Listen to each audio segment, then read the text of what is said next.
भारत माता की।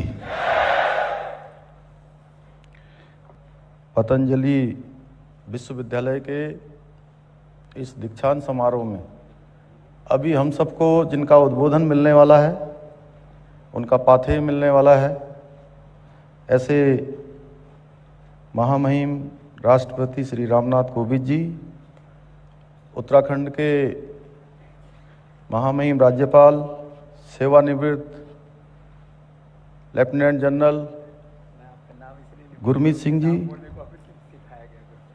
और जिनका अभी आपने बहुत ही ओजस्वी उद्बोधन, मैं समझता हूं कि ये उद्बोधन आप सबके जीवन में लगातार ऊर्जा और उत्साह का एक वेग हमेशा बना के रखेगा। ऐसे ऋषि परंपरा को आगे बढ़ाने वाले हमारे पूज्य संत स्वामी रामदेव जी, मंत्रिमंडल में मेरे सहयोगी उच्च शिक्षा मंत्री आदरणीय डॉक्टर धन सिंह रावत जी, आदरणीय आचार्य बालकिशन जी, संचालन करने वाले प्रोफेसर महावीर अग्रवाल जी, और मातृशक्ति की प्रतीक हमारी साध्वी देवप्रिया जी, और मेरे सामने बैठे हुए मंत्रिमंडल में हमारे कैबिनेट मंत्री आदरणीय स्वामी यतीश्वरानंद जी, मेरे पुराने मित्र स्वामी यशदेव शास्त्री जी, हमारे लोकप्रिय विधायक भाई प्रदीप बत्रा जी, एवं सभी, क्योंकि समय की मर्यादा है, अभी हम सब लोगों ने महामहिम राष्ट्रपति जी का उद्बोधन सुनना है।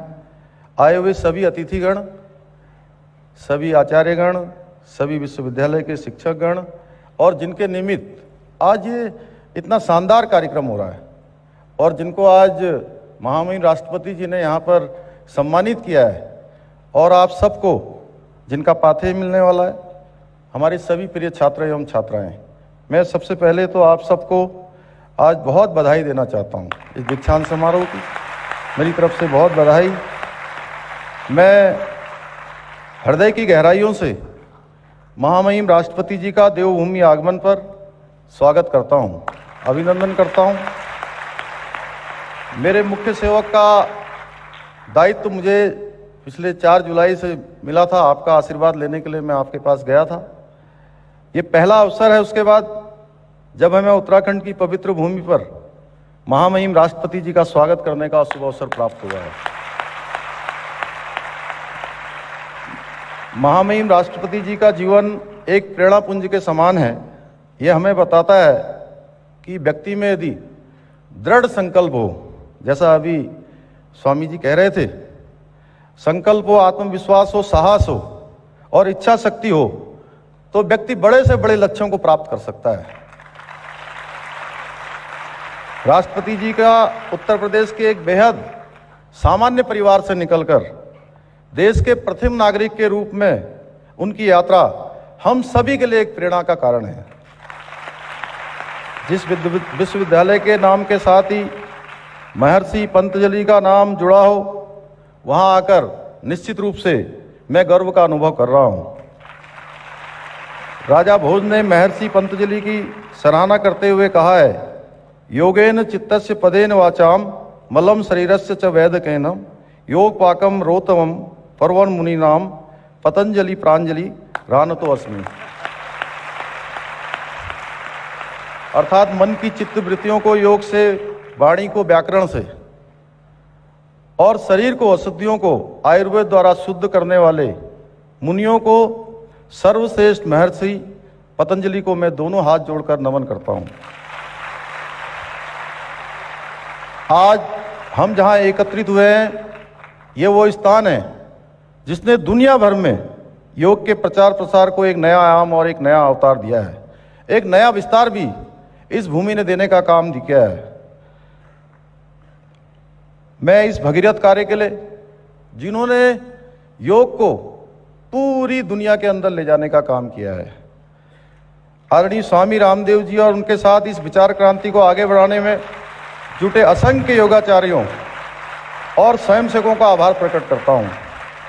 जिस प्रकार महर्षि दधीचि के तप का उपयोग कर वज्र का निर्माण हुआ, उसी प्रकार स्वामी रामदेव अपने संघर्ष और तप से प्राणायाम करते अध्यात्म और स्वदेशी चिंतन की पताका को आज पूरे विश्व के अंदर फहराने का काम कर रहे हैं। साथ ही इस अवसर पर मैं आभार प्रकट करना चाहूंगा आचार्य श्री बालकृष्ण जी का, जो कि अपने प्रबंधन कौशल तथा आयुर्वेद के ज्ञान में इस भारतीय चिकित्सा पद्धति और योग क्रांति को पूरे विश्व में आगे बढ़ाने का काम कर रहे हैं। आज योग भारतीय संस्कृति के ध्वजवाहक के रूप में दुनिया भर में इस सत्य को पुनर्स्थापित कर रहा है कि भारतीय परंपराएं, भारतीय दर्शन और हमारे ऋषि मुनियों द्वारा अपनाई और तय की जीवन पद्धति कितनी वैज्ञानिक और हितकारी थी। आज योग का फायदा उठाकर दुनिया भर में लोग न केवल अनेकों असाध्य रोगों पर विजय पा रहे हैं, बल्कि मॉडर्न लाइफस्टाइल के कारण उपजी समस्याओं को दूर करने में भी योग जो है कारगर सिद्ध हो रहा है। योग केवल शारीरिक ही नहीं, मानसिक और भावनात्मक विकारों को भी दूर करता है। यूं तो योग सदियों से विश्व में अपना डंका बजा रहा है, लेकिन जो ख्याति हमारे देश के यशस्वी प्रधानमंत्री नरेंद्र मोदी जी के प्रयासों से इसने हासिल की है, वो अपने आप में भूतो न भविष्यति। ये आदरणीय मोदी जी की पहल थी कि 21 जून 2015 को दुनिया में पहली बार अंतर्राष्ट्रीय योग दिवस मनाया गया। उस दिन से आज तक योग दुनिया के करोड़ों लोगों की दिनचर्या का एक अहम हिस्सा बन गया है और लोगों को निरंतर भारतीय संस्कृति से जोड़ने का काम कर रहा है। माननीय प्रधानमंत्री जी, हमारे देश के यशस्वी प्रधानमंत्री नरेंद्र मोदी जी योगी की तरह दिन रात राष्ट्र सेवा में लीन रहने वाले प्रधानमंत्री जी के योग के किए गए इस अनुपम प्रयास को ये देश सदियों तक याद रखेगा। हमारे देश के यशस्वी प्रधानमंत्री जी का कथन है कि हमें खुद भी योग का संकल्प लेना है और दूसरों को भी इस संकल्प से जोड़ना है। योग से सहयोग तक का मंत्र हमें भविष्य का नया मार्ग दिखाएगा और मानवता को सशक्त करेगा। उत्तराखंड में हम लगातार उनके इस मंत्र पर चलने वाले इसे सिद्ध करने का प्रयास कर रहे हैं। हमारे पथ प्रदर्शक देश की महान विभूतियों में से एक, जिसके बारे में अभी स्वामी जी ने यहाँ से आप सबके सम्मुख अंत्योदय की बात करी, दीनदयाल उपाध्याय जी ने जो अंत्योदय का मंत्र हमको दिया था, लगातार उसको अपनाकर हम अपनी योजनाओं को आगे बढ़ा रहे हैं। इस दिशा में हमें सफलता मिली है और हमारी ये यात्रा निरंतर जारी है। हमें पूरा यकीन है कि केंद्र और राज्य सरकार की जन कल्याणकारी नीतियां, ये भारत शीघ्र ही विश्व गुरु के पद पर पुनर्स्थापित होगा। हमारी सरकार लगातार इस दिशा में निरंतर कार्य कर रही है। राज्य में योग तथा इसको बढ़ावा देने के लिए जुटे लोगों का प्रोत्साहन दिया जा रहा है। हमारा उत्तराखंड तो विख्यात ही देवभूमि के नाम से है। हम वो हर संभव प्रयास कर रहे हैं और करने के लिए संकल्पित है, जिससे योग और भारतीय मूल्यों को विश्व के जन जन तक ले जाया जा सके।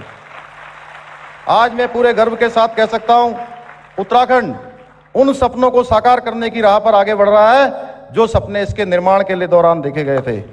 हमारी सरकार जन आकांक्षाओं की पहचान कर उसके अनुरूप फैसले ले रही है। सीमांत क्षेत्र के दुर्गम इलाके से आने के कारण मैं प्रदेश की सभी समस्याओं को भली भांति जानता हूं।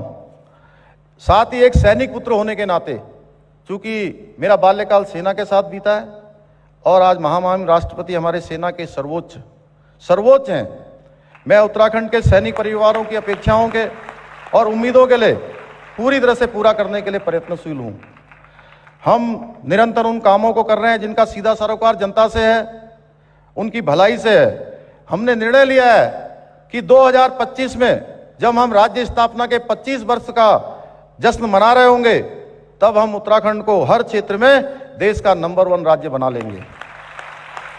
नंबर 1 उत्तराखंड का निर्माण हमारा कोई नारा मात्र नहीं है, बल्कि हमारा लक्ष्य है। हम इसे पूर्ण विश्वास है राज्य की जनता के आशीर्वाद से, हमारे ऋषियों के आशीर्वाद से, साधु संतों के आशीर्वाद से हम इस लक्ष्य को समय सीमा ही प्राप्त कर लेंगे।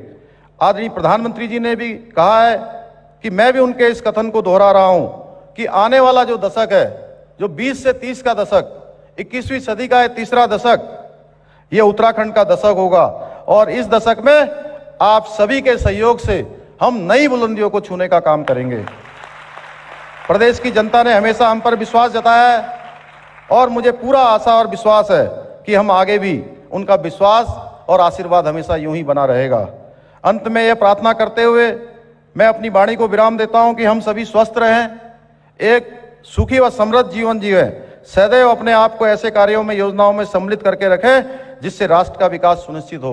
पुनः आप सभी की तरफ से, अपनी तरफ से, देवभूमि उत्तराखंड के 1,25,00,000 भाई बहनों की तरफ से मैं महामहिम राष्ट्रपति जी का देवभूमि आगमन पर पुनः हृदय की गहराइयों से अभिनंदन एवं स्वागत करते हुए अपनी वाणी को विराम देता हूं। जय हिंद, जय भारत, जय उत्तराखंड।